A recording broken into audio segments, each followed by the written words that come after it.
একজন মানুষ ছিলেন যার জীবিকা এমনভাবে চলত যে প্রতি রাতে এক রহস্যময় ব্যক্তি এসে তার বাড়ির পাশে একটি আটা ভর্তি বস্তা রেখে চলে যেত।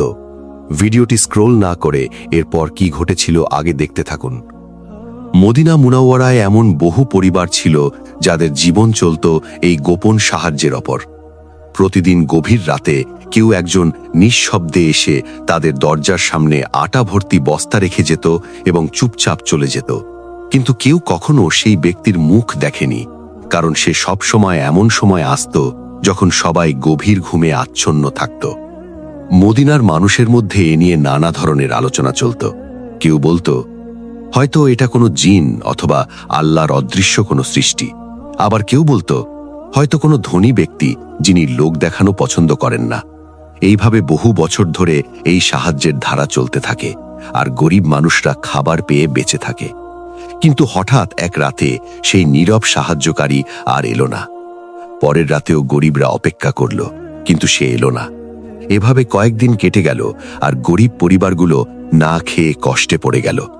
তারা চিন্তিত হয়ে পড়ল, তাদের এই রহস্যময় সাহায্যকারী কোথায় চলে গেল। এমন সময় পুরো মদিনায় একটি খবর ছড়িয়ে পড়ল, ইমাম জাইনুল আবেদিন রহমতুল্লাহ আলাইহি ইন্তেকাল করেছেন। এই খবর শুনে সেই গরিব লোকেরাও তার জানাজায় অংশ নিতে গেল। যখন তাকে গোসল করানো হচ্ছিল, তখন যারা গোসল করাচ্ছিল তার পিঠে অদ্ভুত কিছু দাগ দেখতে পেল। তার পুরো পিঠে কালো চিহ্ন পড়ে গিয়েছিল এবং চামড়া শক্ত হয়ে গিয়েছিল। লোকেরা বিস্মিত হয়ে জিজ্ঞেস করল, এই দাগগুলো কিসের? তখন তার পরিবার ও ঘনিষ্ঠজনরা জানালেন, এগুলো কোনো রোগের দাগ নয়, বরং বছরের পর বছর ধরে কাঁধে ভারী আটা ভর্তি বস্তা বহন করে গরিবদের বাড়িতে পৌঁছে দেওয়ার চিহ্ন।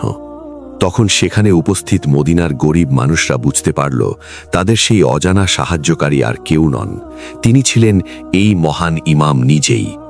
তিনি ছিলেন সময়ের একজন শ্রেষ্ঠ বুজুর্গ ও ইমাম।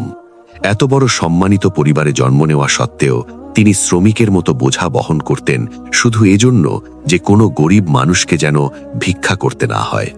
প্রিয় বন্ধুরা, প্রকৃত নেকি হল সেই কাজ যা সম্পূর্ণ গোপনে করা হয়, এমনভাবে যে এক হাত দিয়ে দিলে অন্য হাতও যেন তা না জানে।